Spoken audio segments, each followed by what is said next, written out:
Halo Sobat NVDN, kembali lagi bersama kami di channel NVDN Media.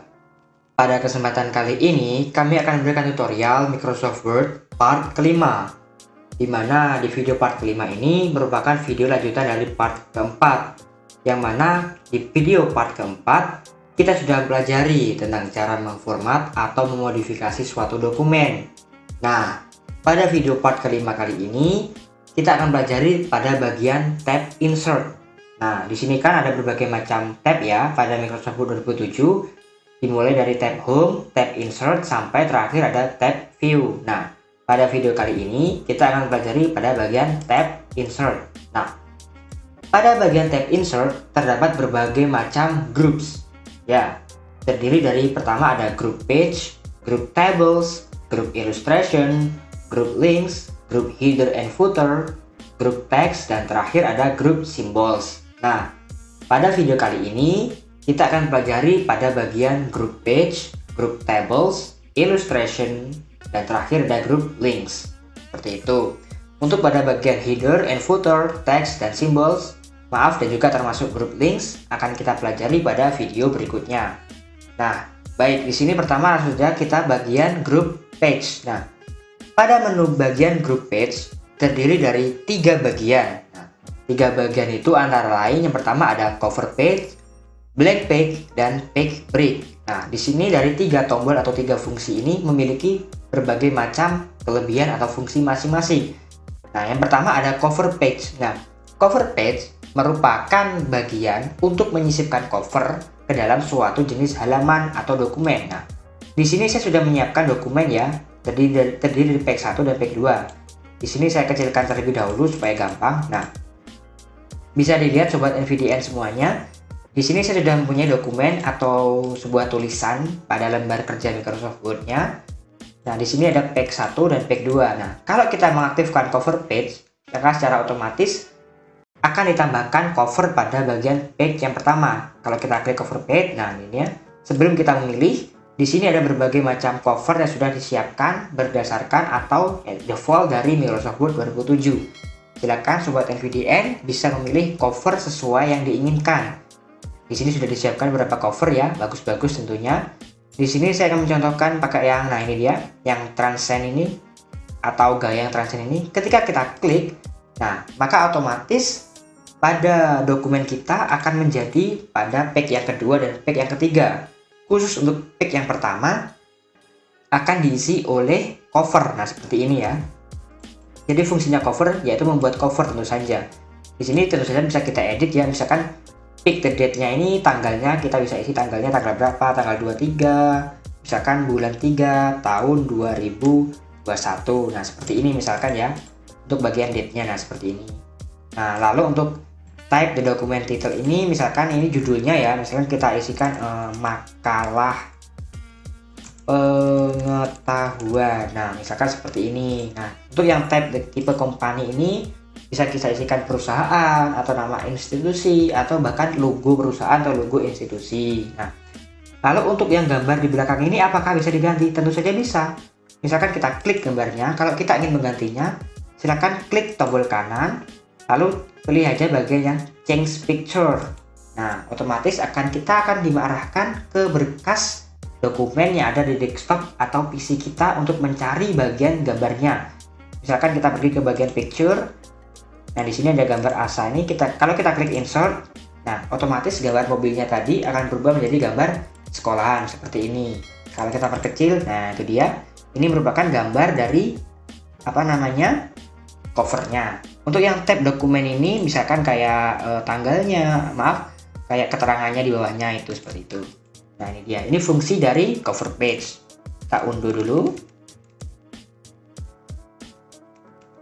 Nah, baik, kemudian setelah kita mempelajari pada bagian cover page, kemudian ada bagian blank page. Nah, untuk bagian blank page ini pengertiannya yaitu untuk menyisipkan halaman kosong baru dalam suatu dokumen.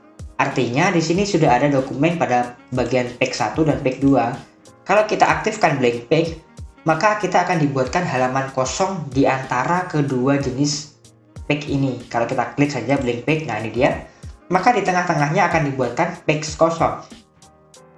Maaf, maka akan dibuatkan space secara otomatis, space kosong di tengah-tengah dokumen seperti ini. Ini merupakan fungsi dari blank page. Nah, fungsi yang lainnya, misalkan kita dokumennya kekurangan kata atau ada kata yang terlewatkan, aktifkan saja fungsi blank page ini, maka akan dibuatkan space kosong di tengah-tengah antara kedua dokumen yang kita buat seperti itu.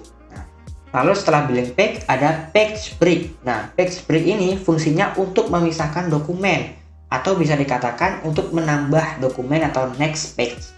Kalau kita aktifkan page break, kalau kursornya kita aktifkan dulu pada page yang terakhir, maka otomatis kita akan dibuatkan page kosong baru setelah page yang kedua, artinya untuk menambah page kosong seperti itu. Nah, itu merupakan fungsi atau 3 fungsi dari group page, yaitu cover page, blank page, dan page break. Nah, kemudian berikutnya ada menu atau ada bagian group tables. Nah, fungsi dari group table ini ya tentu saja tidak lain tidak bukan adalah untuk membuat tabel. Nah, untuk membuat tabel ada 2 macam pilihan. Yang pertama ada insert tabel, kita bisa memilih tabelnya secara otomatis seperti ini ya. Nah, untuk bagian yang samping ke kanan ini dinamakan kolom. Kalau yang ke bawah dinamakan row. Misalkan kita ke kanannya 10, ke bawahnya 2, berarti 10 kali 2, artinya 10 kolom dan 2 row. Nah, seperti ini. Itu cara yang pertama. Nah, cara yang kedua, kita bisa menyisipkannya dengan cara kita men-insert tabel secara mandiri. Nah, seperti ini. Nah, kita bisa masukkan ya nomornya berapa aja, misalkan 21 kolomnya, untuk row-nya 5. Nah, jadi ke samping ke kanannya 21, ke bawahnya ada 5, seperti itu. Nah, kemudian setelah yang kedua ada draw table. Nah, fungsi untuk draw table ini kita bisa menggambar sendiri tabel yang kita inginkan. Misalkan di sini kita gambar kotak seperti ini bisa, di sini kotak seperti ini bisa, kotak seperti ini bisa. Nah, ini sangat memudahkan sekali ya kalau kita ingin membuat tabel secara mandiri atau sesuka hati kita. Nah, untuk lebih lanjut tutorial mengenai grup tabel sudah kita buatkan videonya. Silakan Sobat NVDN cek di YouTube channel kami, sudah ada video untuk khusus yang membahas tentang bagian group tables. Nah, kemudian yang ketiga, kita akan membahas masalah group illustration. Nah, pada group illustration, di sini ada 5 bagian atau 5 macam pilihan. Yang pertama ada picture. Nah, picture itu fungsinya untuk menyisipkan gambar yang tersimpan di komputer. Artinya, jika kita mempunyai suatu dokumen, lalu kita ingin menambahkan gambar pada dokumen tersebut, langsung saja klik tombol picture, maka secara otomatis kita akan diarahkan untuk membuka berkas yang ada pada desktop atau komputer kita. Silakan Sobat NVDN cari gambarnya sesuai yang diinginkan. Misalkan di sini picture, nah ini dia gambarnya saya pilih. Ketika saya klik insert, nah otomatis gambarnya pun sudah tercopy dan terpaste di dokumen kita atau sudah tersisipkan seperti itu. Nah, kemudian di sebelah kanan insert ada menu clip art. Nah, clip art ini fungsinya untuk menyisipkan gambar ilustrasi yang ada pada program. Nah, lalu apa sih perbedaan dari picture sama clip art? Perbedaan yang paling mendasar, kalau picture itu gambar, tapi kalau clip art itu ilustrasi atau gambar yang bersifat mengilustrasikan. Di sini langsung saja kita contohkan. Kalau kita klik clip art, nah otomatis sebelah kanan ini ada gambar ilustrasi yang bisa kita pilih. Supaya lebih jelas, di sini ada organize clip, kita klik saja. Untuk my collection ini, maaf kita search aja. Go, nah ini dia ada berbagai macam ilustrasi yang bisa kita pilih. Misalkan, nah ini ada orang sakit mata ini. Untuk cara menempelkannya langsung saja klik, tarik, drag di sini. Nah, otomatis gambar clip artnya akan terbentuk ya. Ini gambar ilustrasi ya. Artinya orang sedang sakit mata atau gimana ini. Ada dokter yang periksa matanya. Ini gambar ilustrasinya seperti itu. Nah, lalu apakah gambar ilustrasi ini bisa ditambahkan kalau misalkan gambar yang kita inginkan tidak ada? Tentu saja bisa. Karena di sini di menu yang paling kecil ini, selain organize clip, di bawahnya ada keterangan clip art on office online, maaf. Artinya kita bisa mencari gambar ilustrasi secara online pada website seperti itu. Nah, kemudian setelah clip art di sebelah kanan ada menu shapes. Nah, shapes ini fungsinya untuk menyisipkan objek, gambar atau shapes. Seperti ini dia. Nah, ada berbagai macam pilihan shapes. Ada lines atau garis ya seperti ini. Kemudian ada basic shapes yang terdiri dari kotak, segitiga, jejar-genjang, dan yang lainnya lagi. Kemudian ada block arrow. Ini untuk bagian panah ya. Ada panah ke kanan, panah ke kiri, panah ke atas, dan berbagai macam. Kemudian ada flowchart. Flowchart ada lingkaran, ada tabung, ada persegi, dan berbagai macam. Kemudian ada call out. Call out ini fungsinya untuk yang biasanya kalau ada orang percakapan itu di atasnya ada bentuk-bentuk yang fungsi kotaknya dalam percakapan. Kemudian ada start and banner. Nah, start and banner itu untuk bintang dan juga untuk text banner. Misalkan saya contohkan saja, saya klik ini, saya besarkan, nah seperti ini. Nah, ini di tengah-tengahnya ini bisa kita sisipkan teks atau dokumen seperti itu. Kemudian di sebelah kanan shapes ada smart art. Nah, smart art ini fungsinya untuk menyisipkan gambar dalam bentuk organization atau organisasi atau bagan. Nah, di sini ada berbagai macam pilihan. Ada proses, ada cycle, ada hierarki, ada relationship, metric, dan ada piramid. Kalau mau lanjut atau membuka semuanya, pilih saja menunya all supaya terbuka semuanya dari ke berbagai macam gabungan di sini. Di sini fungsinya untuk bagan ya. Misalkan ada bagan organisasi atau bagan silsilah seperti itu. Kalau kita klik salah satunya, kita pilih OK. Nah, di sini kita bisa menyisipkan gambar, bisa menyisipkan teks dan yang lainnya. Ini sangat memudahkan sekali kalau kita membuat suatu organisasi, bagan, ataupun silsilah atau hierarki yang lainnya seperti itu. Nah, kemudian di sebelah kanannya smart art ada menu chart. Nah, chart ini fungsinya untuk menyisipkan diagram. Nah, diagram tentu saja kalau kita aktifkan chart, kita akan memilih atau menyisipkan diagram pada suatu dokumen kita. Di sini ada berbagai macam bentuk, ada line, pie, bar, area, dan berbagai macam, terserah tergantung dari kebutuhan kita. Misalkan contohnya barnya kita kolom ya, yang pertama ini. Kalau kita klik OK, maka secara otomatis kita akan buka atau split dua bagian. Pertama ada bagian Excel, bagian Word. Artinya bagian Excel ini kita akan mengisikan kategori-kategori atau isian yang nanti terdapat pada bagan yang terdapat pada dokumen kita seperti itu. Untuk menyisipkan bagan harus hati-hati ya, supaya nanti tidak salah dalam menyisipkan nomornya seperti itu.